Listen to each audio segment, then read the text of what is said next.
इसको 1 जुलाई करवा दीजिएगा। फरवरी को खाली जुलाई कर देना है।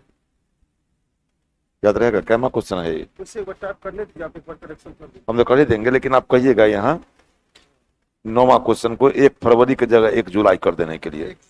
हाँ, खाली फरवरी की जगह जुलाई कर देना है, एक तो डेट ठीक है। फरवरी उसको जुलाई पर। हाँ, 1 जुलाई।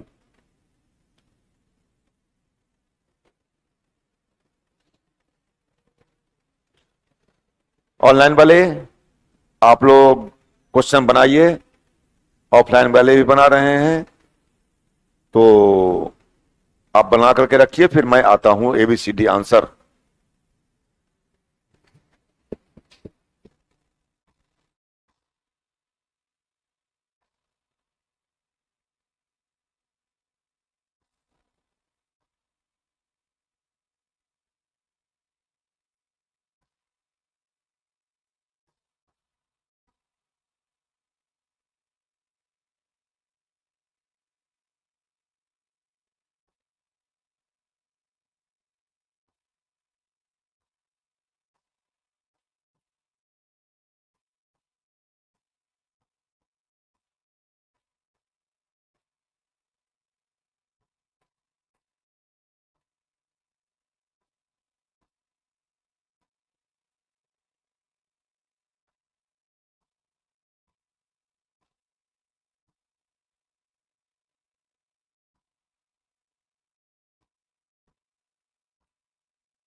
एक सही 2 अंक, एक गलत -0.25।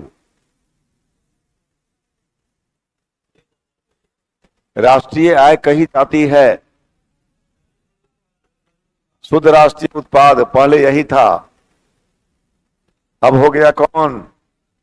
सकल घरेलू उत्पाद। याद रहे 2015 से, इस खाली जगह में लिख सकते हैं 2015 से राष्ट्रीय आय, 2015 से जीडीपी एमपी बराबर एनआई।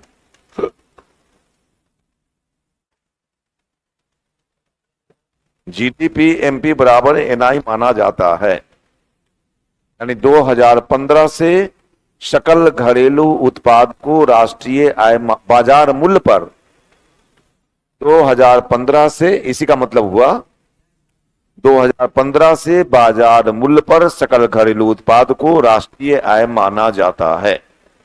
ऑनलाइन वाले अपना आंसर मिलाइएगा।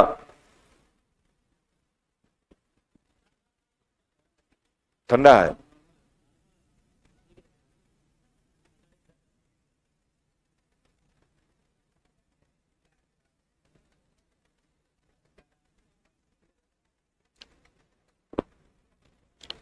बाजार मूल्य पर सकल घरेलू उत्पाद राष्ट्रीय आय कहलाती है। हो गया। इसलिए जगह छोड़ा हुआ है बीच में, जहां जरूरत पड़े उसको लिख सकते हैं। तो आंसर हो गया कौन? पी।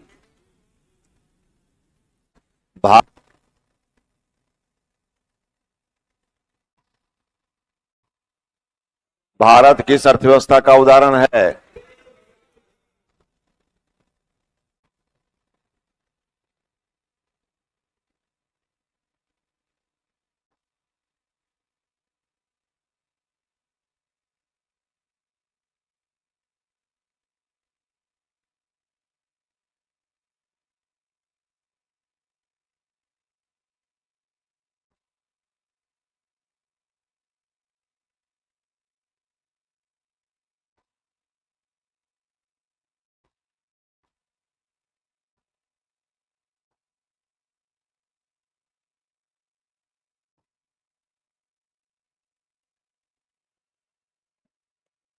बोलिए।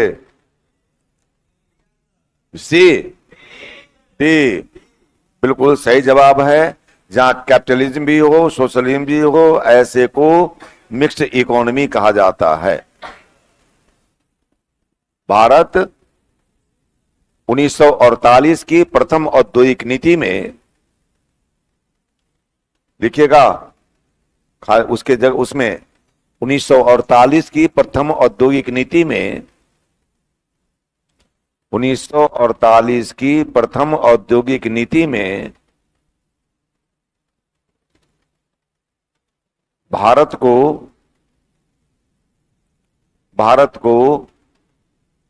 अच्छा, आज वो नहीं आई, एक बर्थ है आज, बर्थ है आज, हम समझ गए। हाँ, सब देखे हैं जहां तहां, हमको मालूम नहीं था, लेकिन सब देखे झुंड के झुंड। हाँ हाँ हाँ हाँ, हाँ आज देखे हैं। अच्छा बर्थ है, बट सावित्री बर्थ है शायद। हाँ, क्या लिखे? भारत को मिश्रित अर्थव्यवस्था का, भारत को मिश्रित अर्थव्यवस्था के रूप में विशेष बल मिला।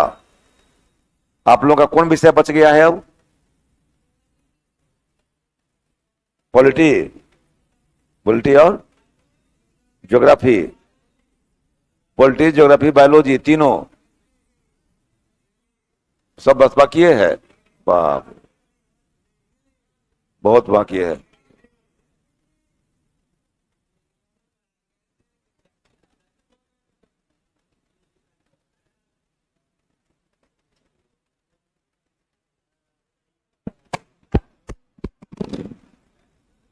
सो आपका कारण काहे नहीं रोके?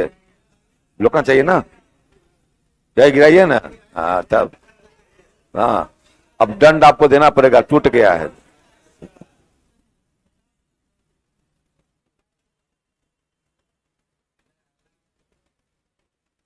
ज्योग्राफी, पॉलिटी, बायोलॉजी, इंग्लिश, है, केमिस्ट्री, है, ज्योग्राफी।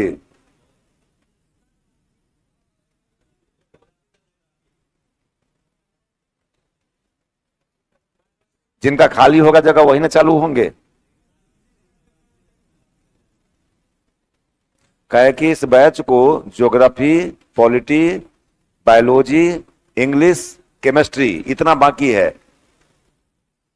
तो हमारी जगह पर किसका लगेगा? हाँ, हाँ, आज ही खत्म कर रहे हैं। हाँ,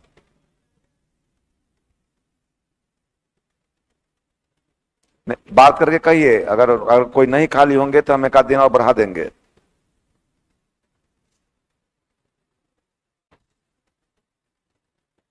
हाँ, हाँ, तो नियम तो हम खत्म कर दे रहे हैं, लेकिन हाँ, इसमें से कोई लगा दीजिए कोई विषय। देखिएगा ज्योग्राफी खाली होगा तो ज्योग्राफी लगा दीजिए। हाँ, देख लीजिए, देख करके हमको बताइएगा कौन है सो। ठीक।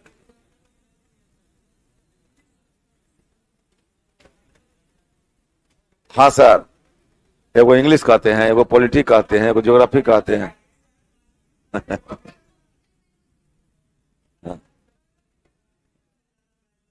बायोलॉजी वाले को।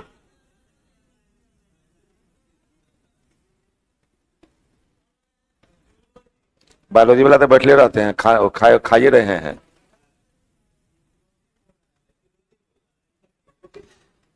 सच से बढ़िया फिलोसफी लगा देते हैं।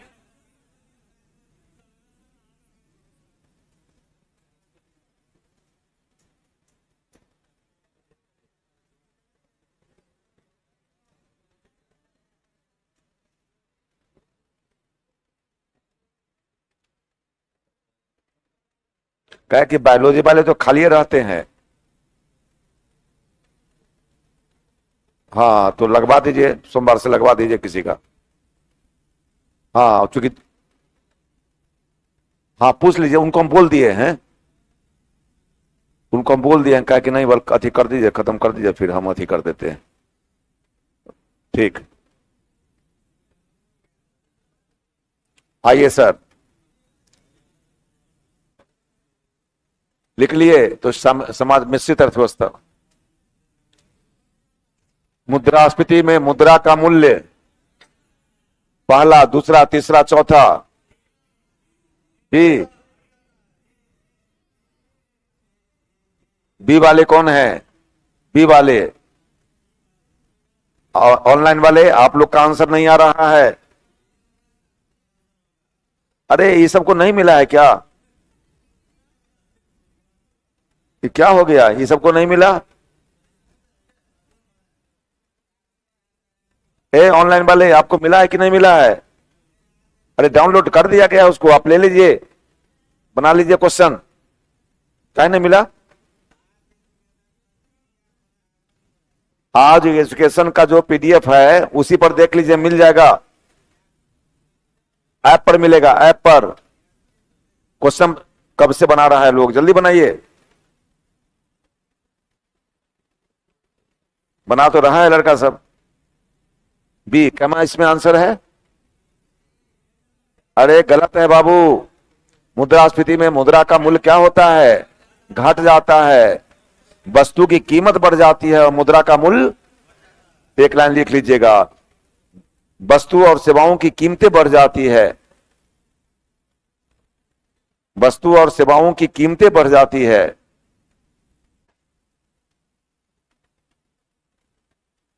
किंतु मुद्रा का मूल्य घट जाता है। किंतु मुद्रा का मूल्य घट जाता है।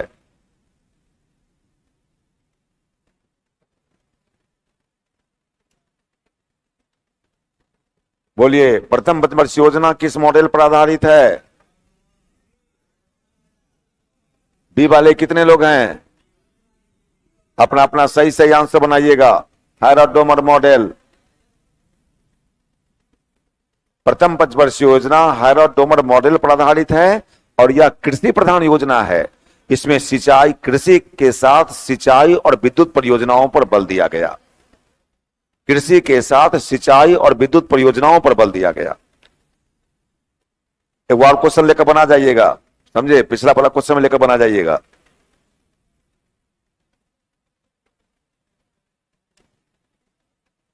अप्रत्यक्ष कर का उदाहरण नहीं है, बोलिए। उत्पाद शुल्क, वस्तु एवं सेवा पर सेवा कर, व्यय कर, बोलिए।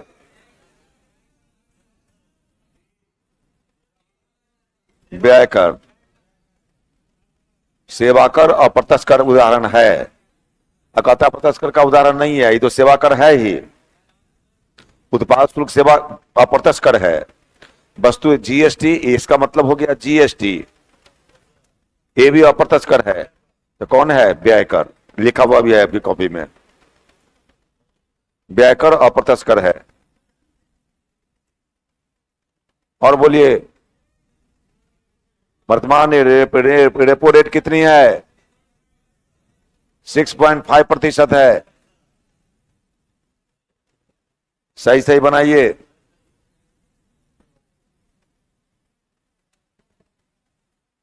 जीएसटी क्या है? प्रत्यक्ष कर। गंतव्य आधारित अप्रत्यक्ष कर, उपयुक्त दोनों, इनमें से कोई नहीं। पहला बी। ए वाले कितने हैं? ए वाले हाथ खड़ा करें, गलत हैं। कैसे याद रखे हैं आप? ये गंतव्य आधारित अप्रत्यक्ष कर है, इसे ही पता लगा लेना चाहिए था। हम लिखाए हुए भी हैं, पहला लाइन। आप लोग नहीं बोल रहे हैं। ये ज्ञान से मारे हैं, सी कैसे मार दिए? ये प्रत्यक्ष कर थोड़ी है, ये तो है ही नहीं। अप्रत्यक्ष करना है।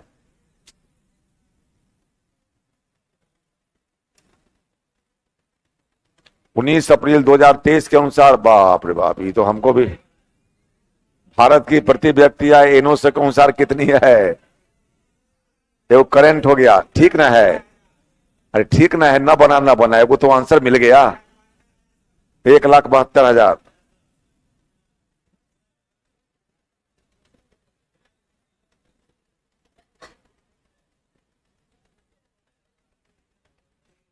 मिलाते जाइए आप लोग।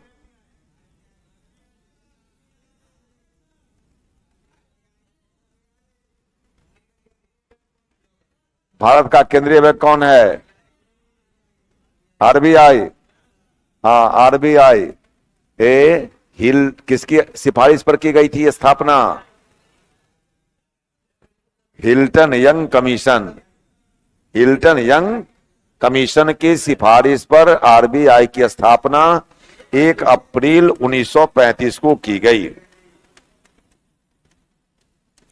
ये आरबीआई एक्ट 1934 के तहत, आरबीआई एक्ट 1934 के तहत।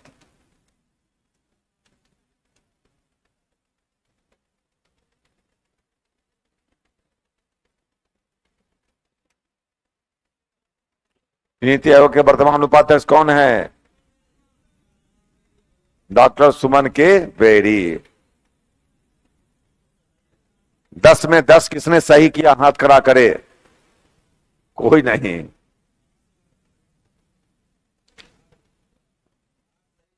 10 में 9 सही किसने किया? हाथ खड़ा करे। वाह, 9 वाले 2 लड़के हैं। 10 में 8 सही किसने किया? हाथ खड़ा करें। 8 वाले तो अच्छे खासे हैं। 10 में 7 सही किया किसने? कितने लोग हैं? 10 में 6 सही किया कितने लोग हैं? 10 में 5 सही किया कितने लोग हैं?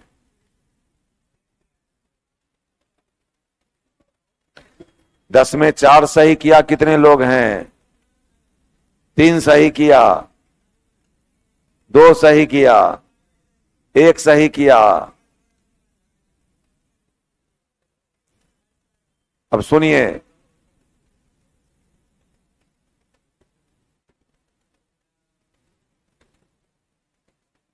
बेरोजगारी प्रचलित मजदूरी दर पर काम करने को, उसमें लिखा हुआ है, नोट्स में है, प्रचलित मजदूरी दर पर काम करने को तैयार हो और फिर भी काम ना मिल रहा हो तो उसको बेरोजगारी कहते हैं। जिसको काम करने की इच्छा ही नहीं है उसको बेरोजगार नहीं कहते हैं। जिसको काम करने की इच्छा है और काम खोज भी रहा है और फिर भी काम नहीं मिल रहा है तो ऐसे व्यक्ति को बेरोजगार कहा जाएगा। बड़ा ग्रामीण क्षेत्र में बेरोजगारी पाई जाती है, शहरी क्षेत्र में बेरोजगारी पाई जाती है। ग्रामीण क्षेत्र में बेरोजगारी जो पाई जाती है उसमें कई तरह की बेरोजगारी होता है। एक प्रक्षम बेरोजगारी। प्रक्षम बेरोजगारी का मतलब छिपी हुई बेरोजगारी। एक काम को कई लोग करते हैं नहीं, उस पर आदमी की जरूरत कम है और आवश्यकता से अधिक लोग काम पर लगे रहते हैं, उसको प्रक्षम रोजगारी कहते हैं। जैसे भारत के ग्रामीण क्षेत्र में कृषि क्षेत्र में, भारत के ग्रामीण क्षेत्र में कृषि क्षेत्र में है, उसमें एक खन्ना है ना बेरोजगारी। भारत के ग्रामीण क्षेत्र में कृषि क्षेत्र में प्रक्षम रोजगारी पाई जाती है।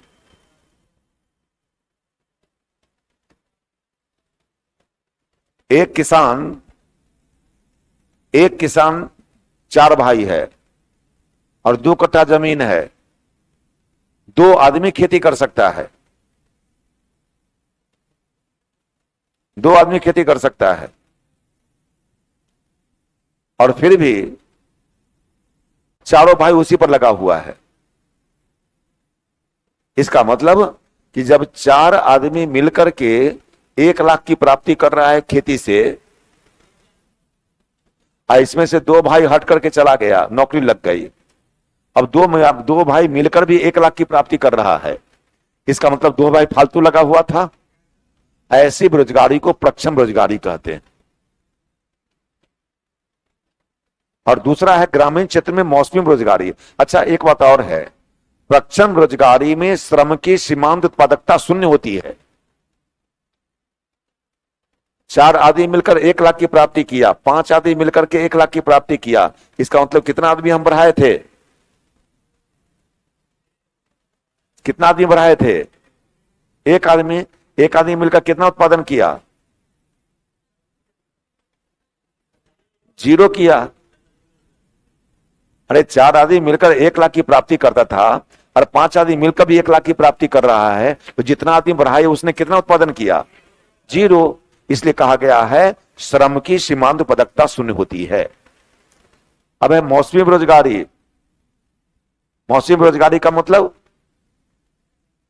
किसी खास मौसम में कार्य का मिल पाना और शेष मौसम में बिना काम का रहना, इसको मौसमी बेरोजगारी कहते हैं।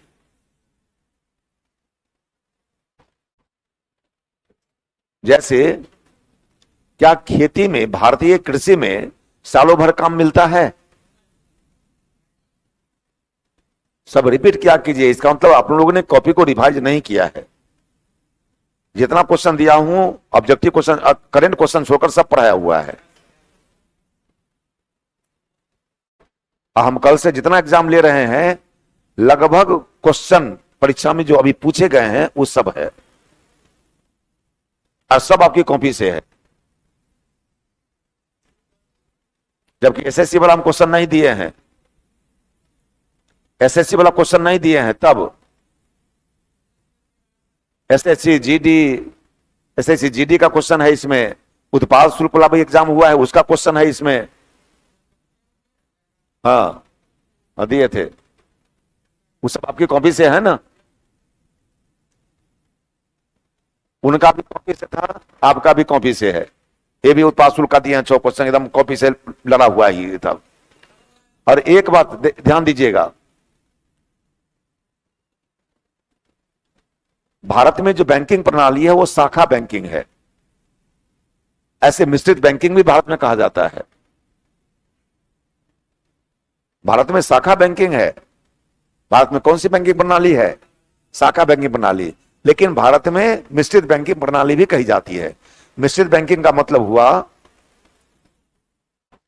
जो ऋण देने के साथ साथ निवेश भी करता हो, मिश्रित बैंकिंग है। यह भारत भी करता है। नहीं देना चाहिए ऐसा क्वेश्चन, गलत करता है क्वेश्चन देने वाला। और शाखा बैंकिंग का मतलब होता है एक हेड ऑफिस हो और उसकी बहुत सारी ब्रांचेज हो। तो भारत में है कि नहीं है? एक हेड ऑफिस है और उसके बहुत सारे ब्रांचेज हैं। अब एसबीआई का लीजिए, शाखा है कि नहीं है? तो भारत में शाखा बैंकिंग प्रणाली भी है और मिश्रित बैंकिंग प्रणाली भी है, और दोनों विकल्प दे देता है, गलत काम करता है। एक विकल्प देना चाहिए। अमेरिका में इकाई बैंकिंग प्रणाली है। इकाई बैंकिंग प्रणाली का मतलब एक बैंकिंग प्रणाली होता है। एक लाइन लिख लीजिएगा, जहां मिसलेनियस लिखे थे ना, लिखिए वहां, जहां मिसलेनियस कॉपी नहीं लाए हैं क्या? लिखिए, एक लाइन लिखिए तो।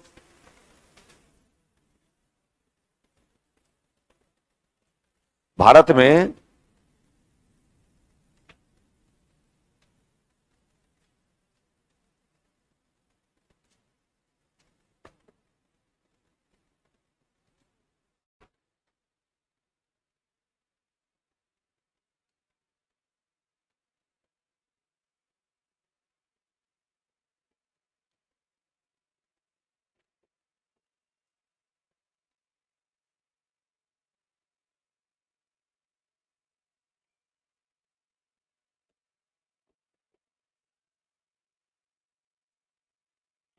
भारत में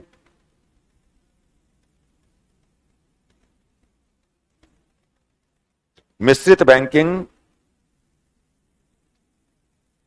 भारत में मिश्रित बैंकिंग और शाखा बैंकिंग दोनों है। भारत में मिश्रित बैंकिंग और शाखा बैंकिंग दोनों है।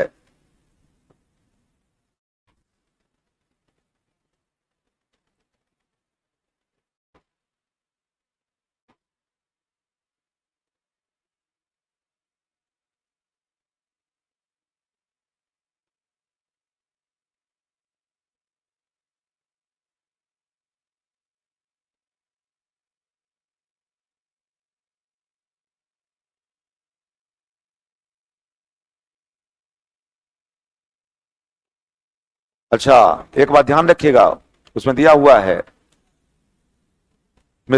उसमें दिया हुआ है मिसलेनियस में, कहता है मिनिमम सपोर्ट प्राइस, न्यूनतम समर्थन कीमत।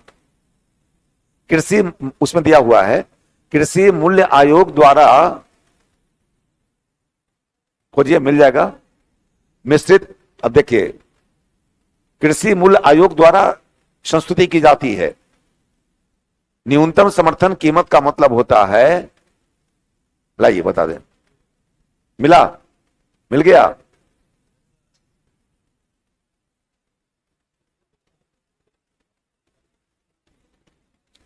ये ठीक कर लिए हैं, कल करवाए थे, देख ले। 14 नवरत्न कंपनियां में 11 नंबर को काटिए। 14 नवरत्न कंपनियां निकालिए ना, नवरत्न कंपनियां।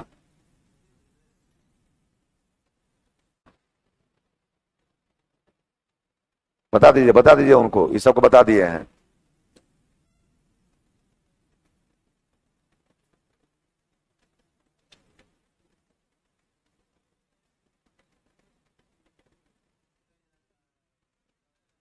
ना मिल जाएगा।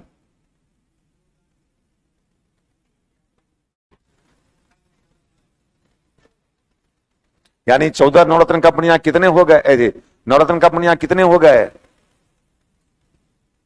कर लीजिए यहां 13। हाँ, अब महारत्न कंपनियां कितने हो गए? 11। अच्छा, देखिएगा, यहां पढ़ लीजिएगा। सीमांत किसान क्या है? 1 हेक्टेयर से कम जोतने वाला। 1 हेक्टेयर से कम जोतने वाला सीमांत किसान कहलाता है। ये सब पढ़ लीजिएगा, सपनों पढ़ने की चीज है। लघु किसान 1 हेक्टेयर से 2 हेक्टेयर के बीच। अर्ध मध्यम किसान 2 हेक्टेयर से 4 हेक्टेयर के बीच। मध्यम किसान 4 हेक्टेयर से 10 हेक्टेयर के बीच। और बड़ा किसान 10 हेक्टेयर से अधिक। ये देख लीजिएगा। और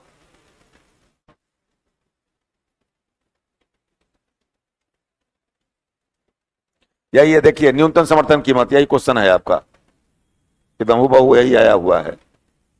न्यूनतम समर्थन कीमत का मतलब होता है कि जैसे अगर अधिक से अधिक उत्पादन हो जाए तो अधिक उत्पादन हो जाने पर कीमत को क्या चांस रहता है? कीमत को, अगर अधिक उत्पादन हो गया किसी वस्तु का तो उसका कीमत क्या होने का चांस रहता है? घटने का चांस रहता है। तो घट जाएगा। अगर इसका लागत मूल्य है 10 रुपया, अब बिकने लगे 8 रुपया में, तो चिंता की बात है कि खुशी की बात है? चिंता की बात है। तो ऐसी समस्या को दूर करने के लिए सरकार कीमत निर्धारण करती है कि इस कीमत पर हम स्वयं खरीद लेंगे। तो जिस कीमत पर स्वयं खरीदने का वादा करती है उसी को न्यूनतम समर्थन कीमत कहते हैं। और तो मौसमी बेरोजगारी गांव, ग्रामीण क्षेत्र में, कृषि क्षेत्र में पाई जाती है मौसमी बेरोजगारी, लेकिन शहरी क्षेत्र में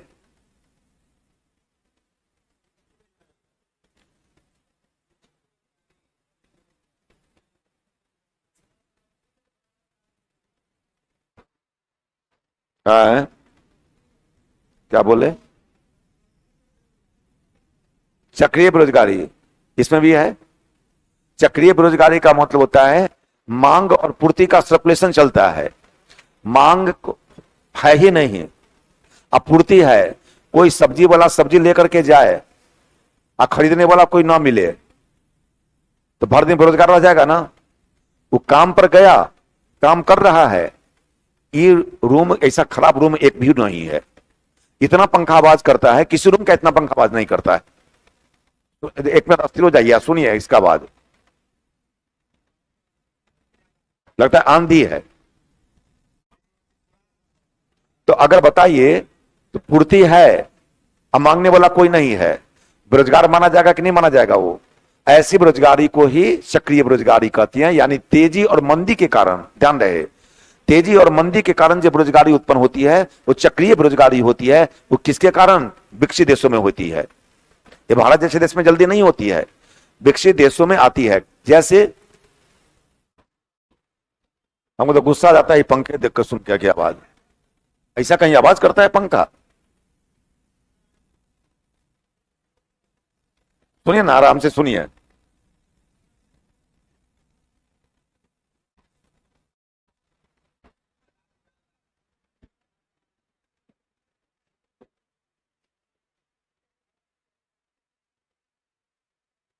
शिक्षित बेरोजगारी, शिक्षित बेरोजगारी का मतलब शिक्षा और योग्यता के अनुकूल कार्य का न मिल पाना। कोई बीए एमए पास है, अब चला होटल में बर्तन मज रहा है, रोजगार तो मिला हुआ है। टेम्पू चला रहा है, रोजगार तो मिला हुआ है, लेकिन वास्तव में वो क्या है? बेरोजगार माना जाएगा। और कैसे बेरोजगार? शिक्षित बेरोजगार। देखिए,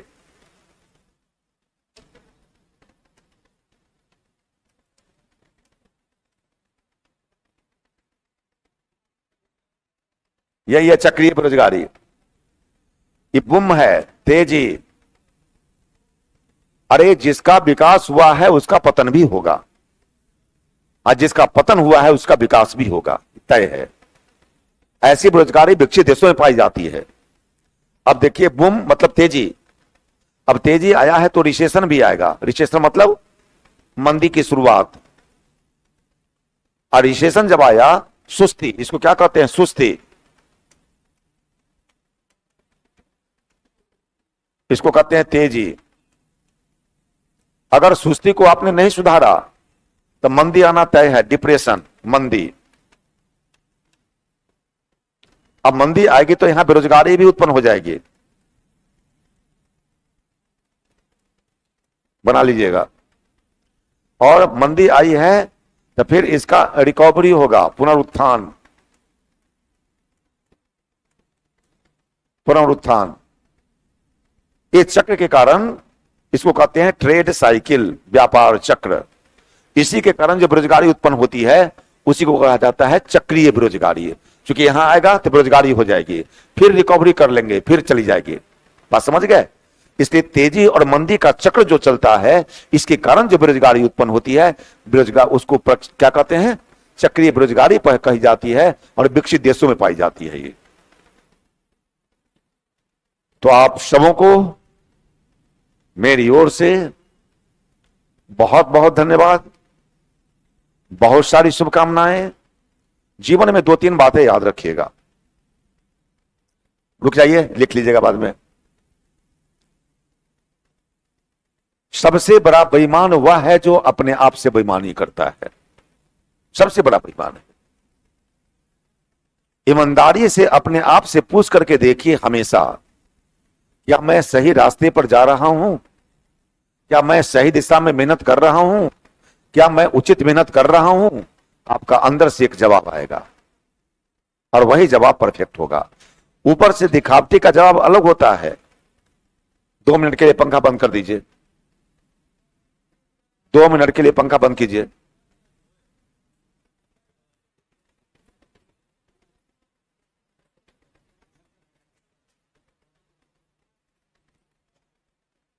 कीजिए, इसको भी कीजिए। हम क्या हैं, हम क्या हैं ना, हमारा भी बंद कीजिए। समानता होनी चाहिए।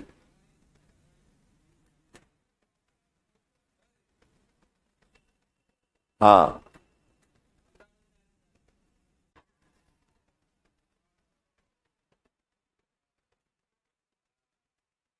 अब चलिए, आइए आइए आइए आइए, बैठ जाइए बैठ जाइए बैठ जाइए। करंट ऐसा, ऐसे आप ब्रेक मारे जैसे करंट लगता है लोग को। तो जीवन में 2 बातें याद रखिए, ईमानदारी से कर्म कीजिए, और ईमानदारी है कि बेईमानी है, ये अपने आप से आप पलटे रात में पूछा कीजिए। रात्रि में शांति होती है जब सोने जाते हैं तो, और उस समय ईमानदारी से पूछकर अपने आप को देखिए कि क्या मैं सही दिशा में मेहनत कर रहा हूं। आपको अंदर से जो जवाब मिले वही परफेक्ट जवाब है, और उसमें सुधार लाने का प्रयास कीजिए। एक बार असफलता मिल जाए, चिंता मत कीजिए। अरे असफलता में ही सफलता छिपी हुई है। यहां आपने देखा ना, विकास में ही विनाश छिपा हुआ था। जो विकसित किया है, जो विकास किया है, विनाश भी उसी के अंदर छिपा हुआ है। और दूसरी बात कि ऐसा जीवन में कोई काम ना करें जिसके के कारण आपकी आंखें झुकानी पड़े। और आपकी आंखें झुक भी जाए तो दिक्कत नहीं है, आप ऐसा जीवन में कोई काम ना करें जिससे माता पिता की आंखें झुक जाए। कभी नहीं कीजिएगा जीवन में। कुछ बनना ना बनना तो बात की बात। देखिए, यही स्टाइल होना चाहिए। पढ़ने नहीं आता है, मन लगाने आता है। मन कैसे लगे? ये मन लगने से सफलता नहीं मिली, मन लगाकर पढ़ने से सफलता मिलेगी। बड़ा सौभाग्यशाली है कि आपका पंखा चल रहा है, बाकी का पंखा बंद है। बहुत सौभाग्यशाली हैं आप। हम लोग तो गर्मी झेल रहे हैं, आइए आनंद ले रहे हैं पंखा का। अब चलिए, और खूब अभ्यास कीजिए, प्रैक्टिस कीजिए। हम कितना प्रैक्टिस कराएंगे? कोई कितना प्रैक्टिस कराएगा? आपको खुद प्रैक्टिस करना पड़ेगा।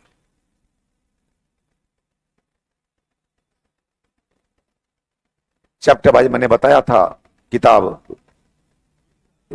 मिल रही है, हम जगह बताते हैं, मिल जाती है। ये वाला बिल्डिंग देखे हैं, नया बिल्डिंग अभी जो लिया गया है, नया बिल्डिंग वाला देखे हैं? ये देख रहे हैं एस बॉस, एस बॉस देख रहे हैं, दुकान कपड़ा का। कुछ देखे नहीं, कुछ कर रहे हैं तो हम क्या बताएंगे आपको। देखो, बहुत बड़ी दुकान है कपड़ा की।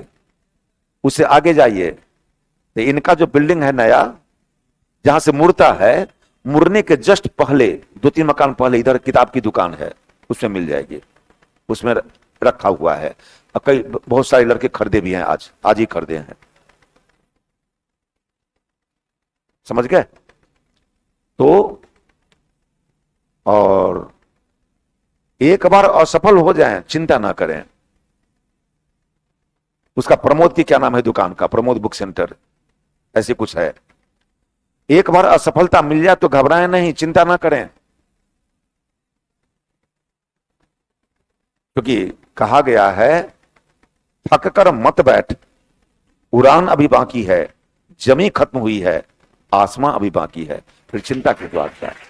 इसलिए कभी भी जीवन में एक बार असफल हो जाने से घबराएं नहीं। और दूसरी बात, जीवन में झुकना सीखिए। झुकना सीखिएगा। झुकता वही है जो जिंदा होता है, मुर्दा कभी झुकता नहीं है। जिंदा हमेशा झुकता है। जहां से चाहिएगा वहीं से मोड़ दीजिए। मुर्दा को मोड़ कर देखिए, नहीं मुड़ेगा। तो झुकता कौन है? जो जिंदा होता है। तो झुकें। झुकने से प्रेम बढ़े तो बार बार झुकना चाहिए, लेकिन बार बार झुकना पड़े तो रुक जाना चाहिए। हमेशा नहीं झुकना चाहिए। झुकने से प्रेम बढ़े तो झुक जाना चाहिए, लेकिन बार बार झुकना पड़े तो रुक जाना चाहिए। और दूसरी बात, अच्छे व्यक्ति अच्छे ही होते हैं। अच्छे व्यक्ति लंका में रहकर भी खराब नहीं होते। विभीषण जैसा व्यक्ति लंका जैसे जगह पर रहकर भी खराब नहीं हुआ, और मंथरा जैसे व्यक्ति अयोध्या में रहकर भी अच्छा नहीं हुआ। सही बात है कि नहीं है? इसलिए अपने आप को हमेशा इस बात को देखिए कि हम अच्छा हैं तो हर जगह अच्छा रहना चाहिए। हम ऐसा काम करें कि हमारी अच्छाई गुजे, हमारी अच्छाई चारों ओर जाए। और करत करत अभ्यास के जरमत ही होत सुजान। अभ्यास करने से तो मूर्ख आदमी भी सफल हो सकता है। तो आप लोग तो पढ़े लिखे और अच्छे ज्ञान जानकार व्यक्ति हैं, बस थोड़ी सी मेहनत करने की जरूरत है। थोड़ी सी मेहनत कर देंगे, आपकी सफलता निश्चित है। तो आप सबों को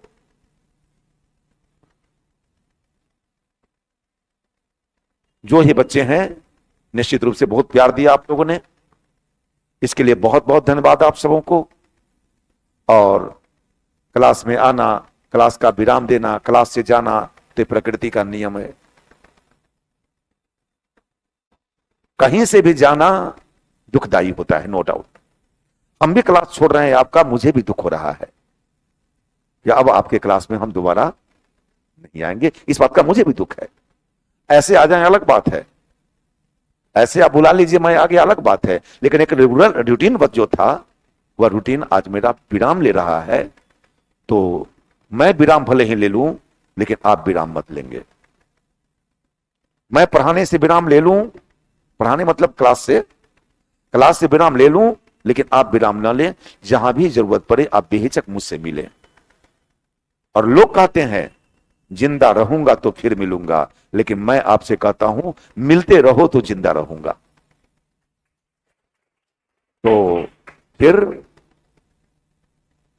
कभी किसी मुकाम पर मुलाकात होगी। ऐसे तो रास्ते में मुलाकात होती ही रहती है। हम चढ़ते रहते हैं, आप उतरते रहते हैं, आप उतरते रहते हैं, हम चढ़ते रहते हैं, हम उतरते रहते हैं, आप चढ़ते रहते हैं। कहीं ना कहीं मुलाकात हो ही जाती है। तो आप सबों को मेरी ओर से शुभकामनाएं, और ईश्वर करें परमात्मा की तरफ से, मां की तरफ से मैं भी आशीर्वाद आप लोगों को देता हूं उनकी तरफ से कि आप सभी मेहनत करने वाले सफल हो जाएं। यही मेरी शुभकामना है। चलिए, धन्यवाद।